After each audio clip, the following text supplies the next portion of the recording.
Hello students, we will continue further with electrostatics.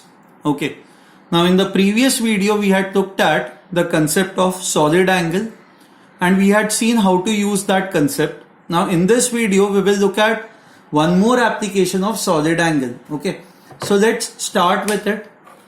Let's say you have a charge q1, okay, and you have another charge that is minus q2.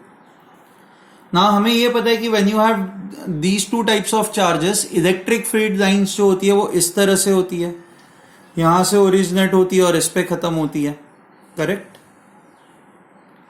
Now it is given to you that यहां से जो electric field line, जो यहां से electric field line originate हो रही थी which was making an angle alpha, okay, वो यहां पे टर्मिनेट हो रही है and it is making an angle beta. Okay, ये आपको आ रहा है समझ में? मैं और एक डायग्राम बनाता हूं. ये इलेक्ट्रिक फील्ड लाइन ये ऐसी है, यहां से निकल के ये यहां पे खत्म हो रही है. So this is Q1, this is Q2. Let's say this is the line joining Q1 and Q2.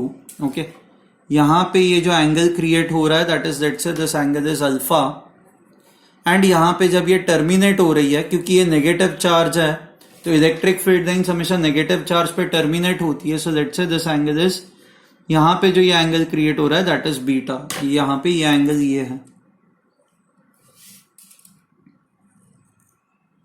Okay, so now you have to find out the relationship between alpha, beta, Q1 and Q2. Now what I can say is, मान लो कि यहां पे और यहां पे, okay, मैं अगर जो इस तरह का एक कोन इमेजिन करता हूं, if I imagine a cone, so what I can say is कि इस कोन के बीच में से जो सारी लाइंस है, जो सारी लाइंस यहां से पास हो रही है, all these lines are going over here.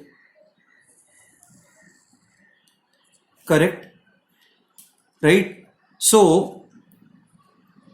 The flux that is passing through this is eventually reaching over here.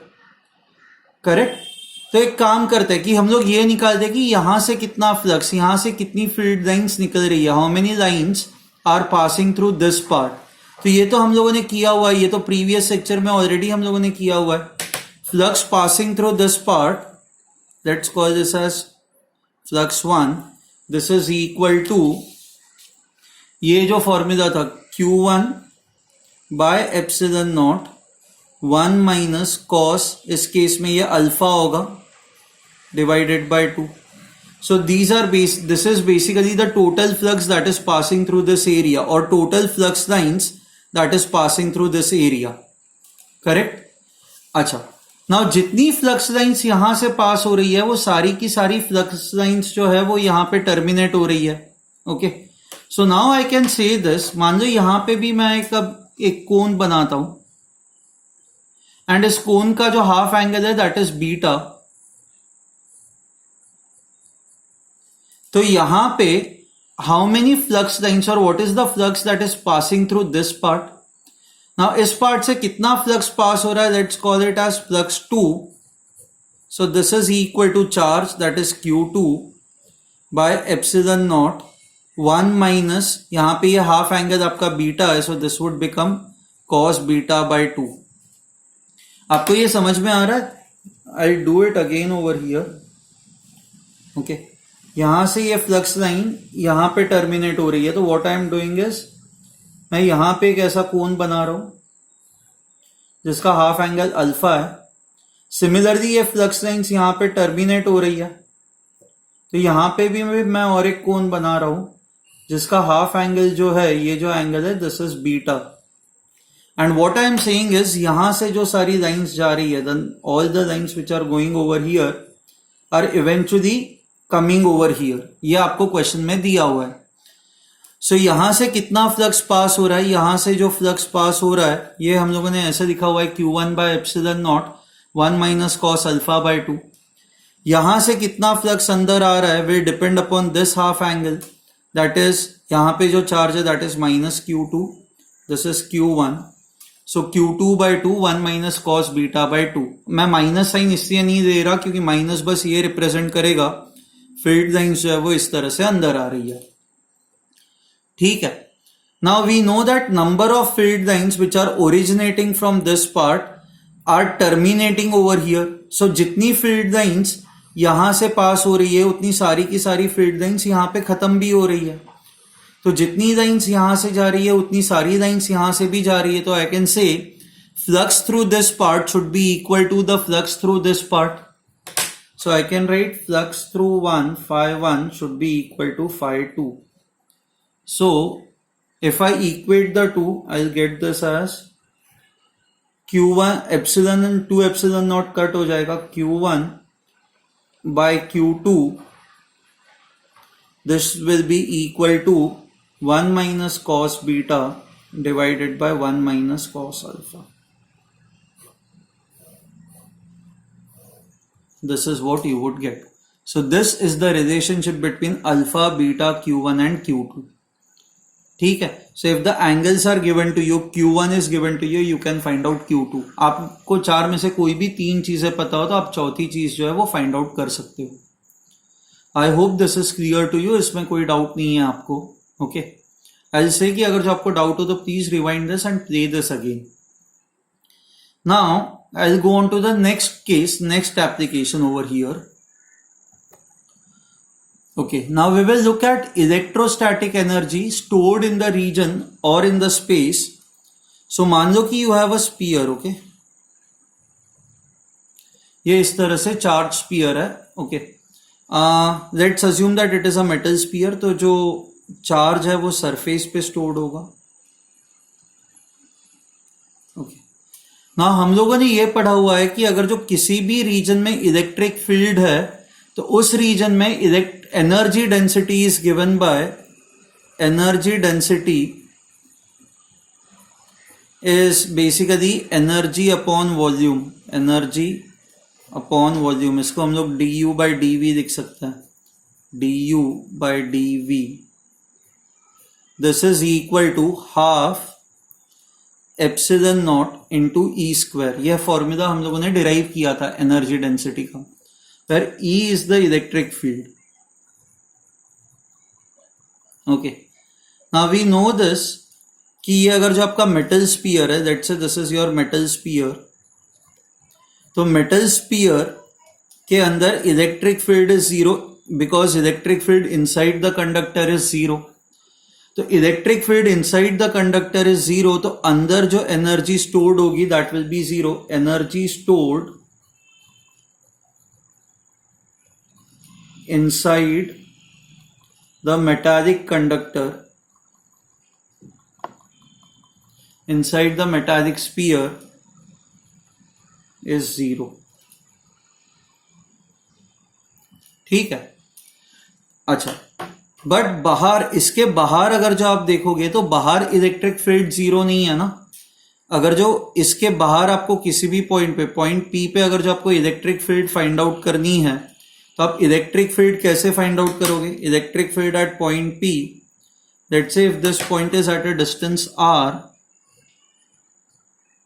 If it is at a distance R, आपकी इलेक्ट्रिक फील्ड क्या हो जाएगी? Electric field would be equal to 1 upon 4 pi epsilon naught. It will be equal to, let's say the charge is q, radius is r, so it will be equal to q divided by r square. आप इस spear को point charge की तरह ही consider करोगे, right? Fine. Now if you want to find out the total energy stored from here till infinity, see, इस spear के बाहर हर जगह पे everywhere you have electric field. Because everywhere you have electric field, there would be energy associated with that electric field. तो अब हमें वो energy find out करनी है. So we have to find out total electrostatic energy stored in the space. ये पूरे space में कितनी इलेक्ट्रोस्टैटिक एनर्जी स्टोर्ड है वो हमें फाइंड आउट करनी है. So what we will do is, हम लोग ये एनर्जी डेंसिटी का फॉर्मूला यूज करते हैं. So du by dv is equal to half epsilon naught E square. इसको स्क्वायर करेंगे तो हमें मिलेगा 1 upon 16 pi square epsilon naught square Q square R raise to 4. Okay, now so du is equal to, अब इसको 1/32 pi square, एक epsilon cut हो जाएगा तो epsilon naught into Q square by R raise to 4 into D V. Okay, हाँ हमें ये पता है कि यहाँ पे अगर जो आपको टोटल वॉल्यूम, अगर जो आप डायरेक्टली इन्फिनिटी पुट करोगे, sorry, if you put volume as infinity, आप डायरेक्टली इसको इंटीग्रेट नहीं कर सकते क्योंकि आपका आर जो है वो वेरिएबल है। जैसे जैसे पॉइंट पी दूर जाता जाएगा आपका आर चेंज होता जाएगा। सो ऐसे केस में हमें क्या करना होगा, इंटीग्रेट करने के लिए आपको एक छोटा सा वॉल्यूम कंसिडर करना होगा। ये जो वॉल्यूम होगा आपको एक ऐसा पतला सा शेल कंसिडर करना है।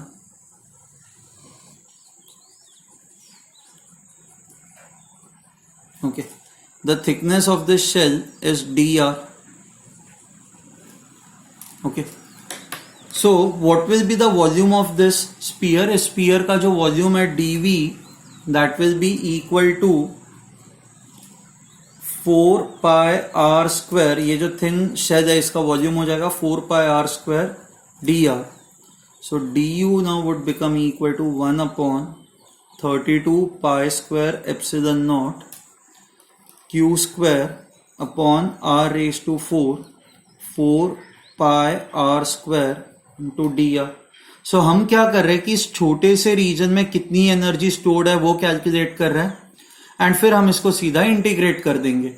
ओके, ये जो आर स्क्वायर है, या आर स्क्वायर, सॉरी ये कट हो जाएगा 2, अच्छा एक पाई कट हो जाएगा, ये 4 1 सा 4, 8, sorry 8. So I'll have du as 1/8 pi epsilon naught q square by, बचेगा बस नीचे R square into D R. Okay, अब हमें ये फाइंड आउट करना है, सी आपको ये तो पता है कि अंदर तो कोई एनर्जी स्टोर्ड नहीं है, तो जो भी एनर्जी स्टोर्ड है वो यहां से इंफिनिटी तक स्टोर्ड है। तो अगर जो आपको ये फाइंड आउट करना है कि यहां से यहां तक, मतलब यहां पे अगर जो आप एक स्फीयरिकल रीजन कंसिडर करते हो तो यहां से यहां तक कितनी एनर्जी स्टोर्ड है, अगर जो ये फाइंड आउट करनी है तो ये आप कैसे करोगे? So this would be equal to, आपको बस इंटीग्रेट करना है, energy stored is equal to 1/8 pi epsilon naught q square by r square dr. It varies from r to r. Okay, अब ये सारी चीजें कांस्टेंट है तो energy stored would be equal to q square upon 8 pi epsilon naught, आपको ये eventually आएगा 1/r minus 1/r. Okay, now I'll just rewrite this. Okay, let me rewrite this over here.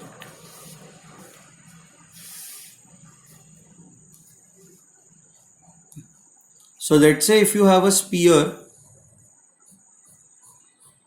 metallic sphere है, and आपको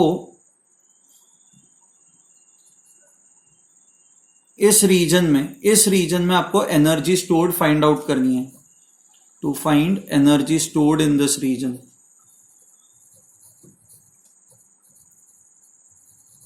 So यहां पे energy stored would be equal to q square. Q is basically the charge on the sphere upon 8 pi epsilon naught. Let's say this radius is r, this is r, so it will be equal to 1/r minus 1/r. अब if you want to find out total energy stored, तो आपको यहां से infinity तक देखना है कि total energy stored is how much. So therefore total electrostatic energy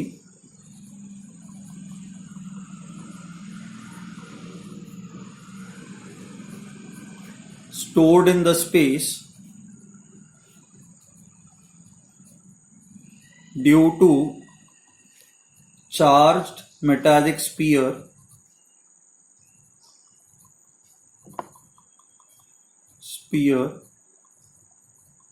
is equal to, आपको स्मॉल आर यहां से आपको इन्फिनिटी तक जाना है, स्मॉल आर को आपको इन्फिनिटी पुट करना है, तो आप स्मॉल आर इन्फिनिटी पुट करोगे 1/infinity 0 हो जाएगा, so you will get this as q²/8πε0r। ठीक है, so I hope you have understood this. This tells you what is the energy stored in this region. ये सेम रिजल्ट जो है वो आप स्फीयरिकल शेल के लिए भी यूज कर सकते हो। मेटालिक या नॉन मेटालिक उससे फर्क नहीं पड़ेगा। मान लो ये आपका स्फीयरिकल शेल है, तो शेल के केस में जो चार्जेस होते हैं वो सरफेस पे ही होंगे ना, क्योंकि अंदर से तो ये हॉलो है। तो अंदर हॉलो है तो हमें पता है अंदर इलेक्ट्रिक फील्ड इज एनीवे 0, तो यहां पे energy stored is also 0। Stored inside the shell is 0, shell is 0। तो जो भी सारी energy it is stored outside the shell. So यहां से इंफिनिटी तक जो सारी एनर्जी है that is again given by this formula q²/8πε0r। हाँ, आपको यहां से अगर जो एक पर्टिकुलर पॉइंट तक ही एनर्जी फाइंड आउट करनी है तो आप ये फॉर्मूला यूज करोगे। This is the formula that you will use. ठीक है, fine, okay. Now let's try to see what happens if you have two spherical shells. Okay, मान लो यू हैव ये एक शेल है and then you have one more shell. Shell का meaning ये होता है वो अंदर से खाली होता है, तो मतलब वो मत सोचो कि ये फिर अंदर वाला शेल रेस्ट कहां पे कर रहा है। ठीक है, बस इमेजिन करो कि हाँ अंदर एक शेल है, ओके, एंड बाहर एक शेल है, okay, fine. Now let's say अंदर वाले शेल पे चार्ज है +q, बाहर वाले शेल पे जो चार्ज है दैट इज -q। हाँ, हमें ये पता है 3 रीजन्स कंसिडर करते हैं, रीजन 1, रीजन 2, रीजन 3। ये दोनों कॉन्सेंट्रिक शेल्स है।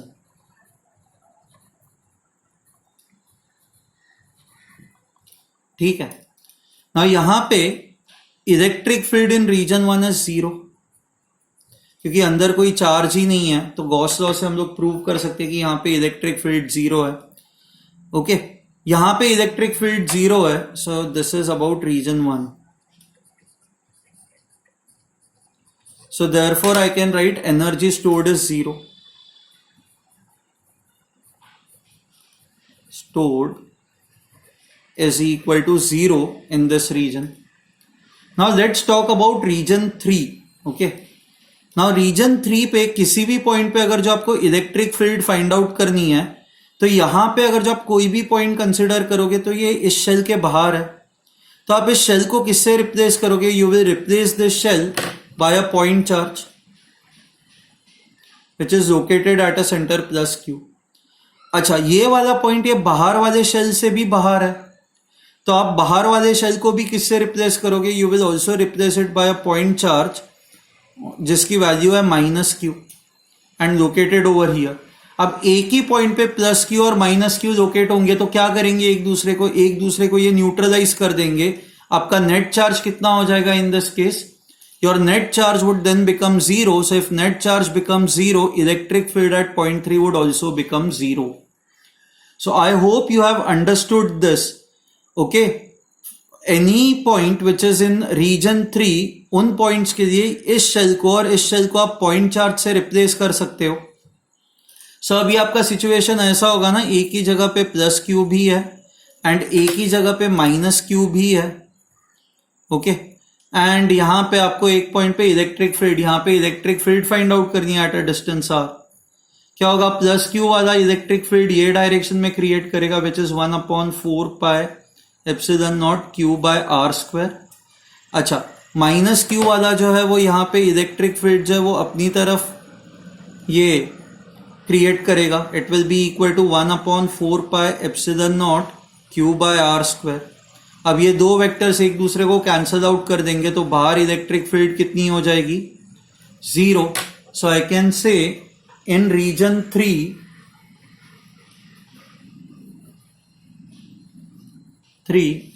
Electrostatic energy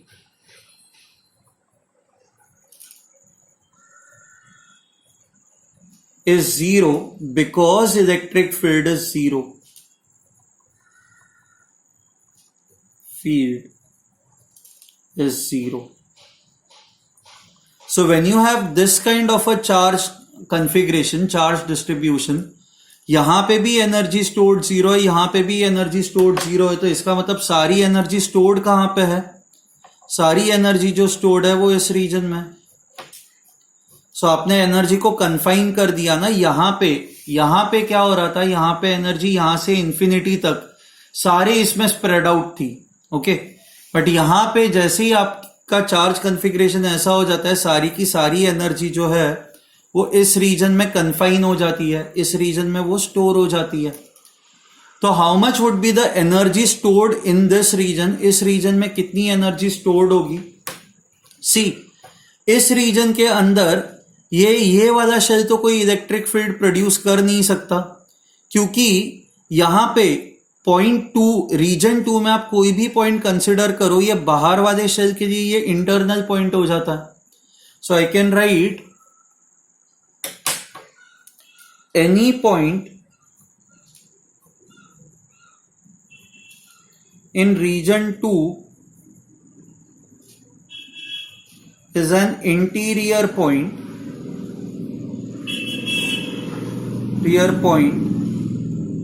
for shell 2, for outer shell.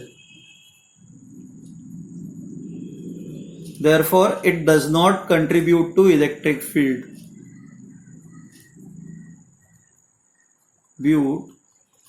to electric field. तो यहां पे जो इलेक्ट्रिक फील्ड प्रोड्यूस होगी वो बस ये इनर शेल के वजह से ही होगी। So therefore only inner shell produces electric field in region 2। Therefore energy stored U। So अब ये ऐसा ही केस हो गया ना, ये एक शेल है, ये शेल अपने यहां पे इलेक्ट्रिक फील्ड प्रोड्यूस करेगा और आपको इलेक्ट्रिक फील्ड के वजह से यहां पे जो भी एनर्जी है वो एनर्जी फाइंड आउट करनी है। तो एनर्जी आपको कहां से कहां तक फाइंड आउट करनी है? From radius A to radius B, from A to B, यहां से यहां तक आपको एनर्जी फाइंड आउट करनी है। तो वापस आप ये फॉर्मूला यूज कर सकते हो ना, it is similar to this situation. This situation is similar to this situation कि ये आपका इमेजिन करो इनर शेल है, वो अपने आसपास इलेक्ट्रिक फील्ड प्रोड्यूस कर रहा है, जिसके वजह से इस रीजन में एनर्जी स्टोर हो रही है। एंड ये एनर्जी कितनी है? It is given by this formula. तो यहां पे energy stored would be equal to Q square upon 8 pi epsilon naught 1 by A minus 1 by B. This is the electrostatic energy stored in this region. ठीक है? Please remember this. Okay? Please understand this. So, अच्छा ये क्यों काम आता है? This configuration is useful in creating capacitors. Capacitor क्या होते हैं? These are basically the devices to store electrical energy, and capacitor is nothing but two metallic conductors having equal and opposite charge. जैसे ही ऐसे चार्जेस आ जाता है, जो भी एनर्जी होती है वो इस रीजन में कन्फाइन हो जाती है। Energy gets confined in this region, okay. And this is the energy that is getting stored in this case. यहां पे energy stored is this much. I hope this is clear to you. Fine. Okay. अब ना हम लोगों ने electrostatic pressure करके एक concept पढ़ा था। Now let's consider a bubble. Okay. यहां पे हम लोग इलेक्ट्रोस्टैटिक प्रेशर और सरफेस टेंशन को रिलेट करेंगे। Now for this bubble, if the radius is R, तो आप लोगों ने ये पढ़ा हुआ है कि pressure inside and pressure outside में ये प्रेशर डिफरेंस होता है। Pressure inside is greater than pressure outside, so this is a bubble, okay. So pressure inside is greater than pressure outside, and ये जो प्रेशर डिफरेंस होता है that is excess pressure जिसको कहा जाता है, this is equal to 4T/R। वही अगर जो ड्रॉप होता है तो 2T/R होता है, but for a bubble it is equal to 4T/R। Correct. अच्छा, now what we will do is, imagine करो कि आपने इस पे चार्ज डाल दिया है, okay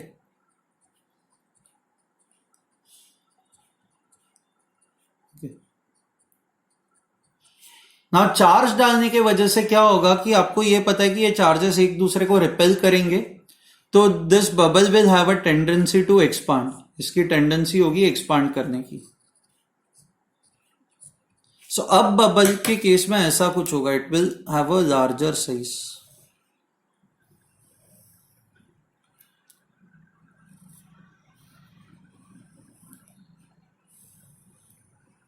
okay, let's call this as your final radius, R final.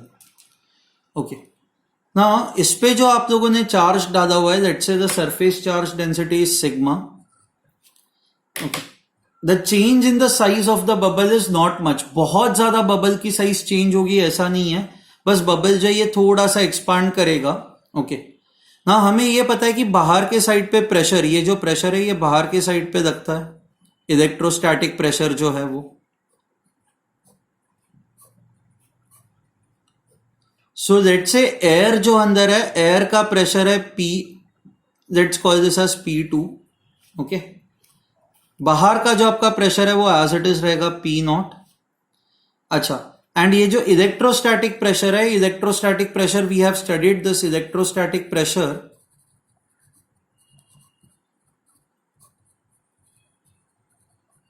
this electrostatic pressure is equal to half sigma square by epsilon naught.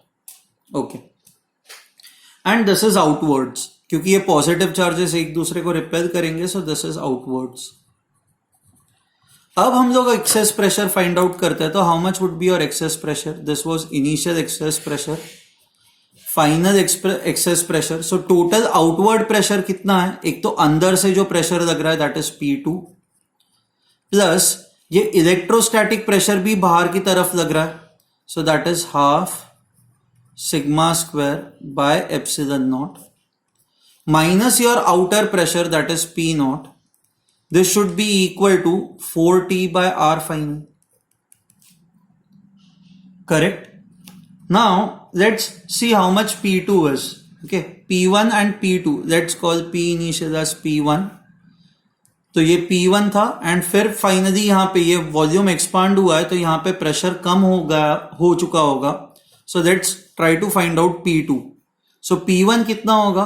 P1 would be equal to, this is your equation 1, this is your equation 2, so P1 is equal to 4T by R plus P naught, and P2 would be equal to 4T by R plus P naught minus half sigma square by epsilon naught.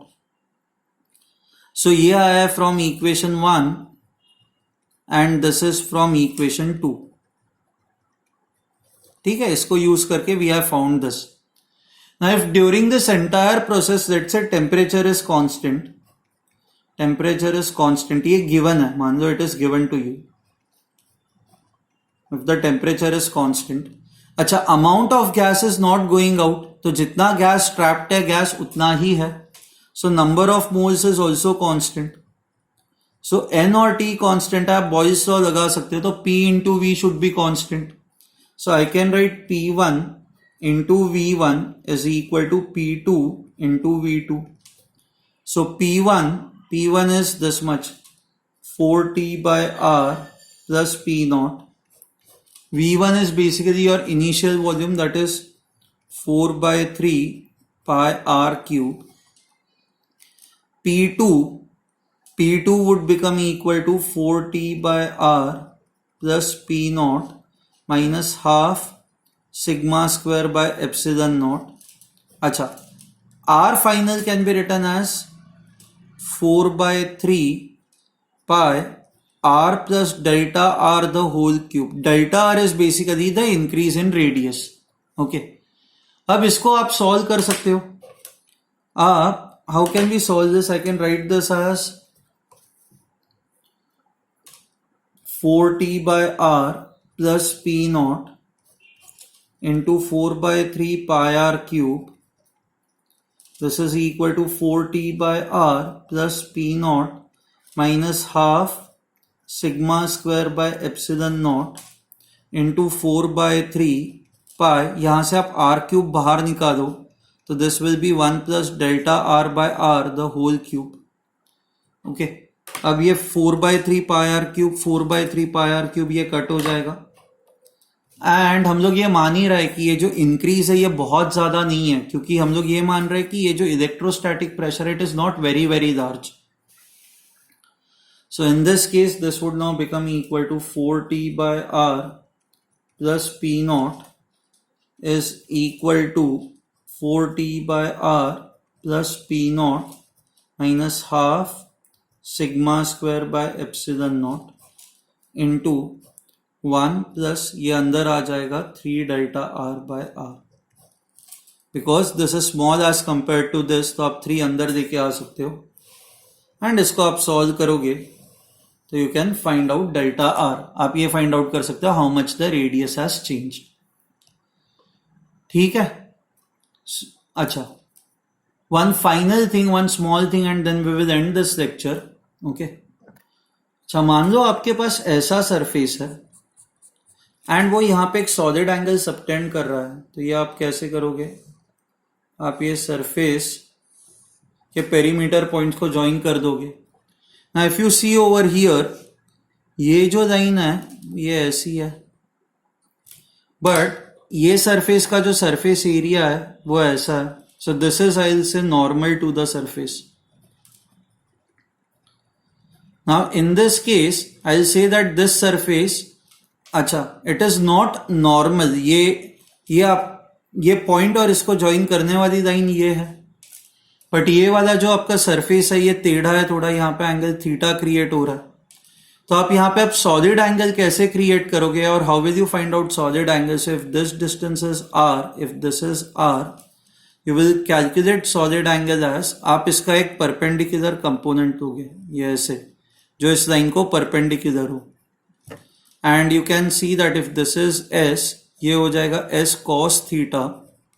So this would become equal to s cos theta divided by r square. So in this case, this is how you will find out the solid angle. ठीक है? Fine. Okay. Solid angle अगर जो आपको मिल जाता है तो आप ये स्फीयर का एरिया फाइंड आउट कर सकते हो और उससे आप फ्लक्स फाइंड आउट कर सकते हो. ठीक है. I'll stop over here. Okay. I hope you have understood this. Thank you.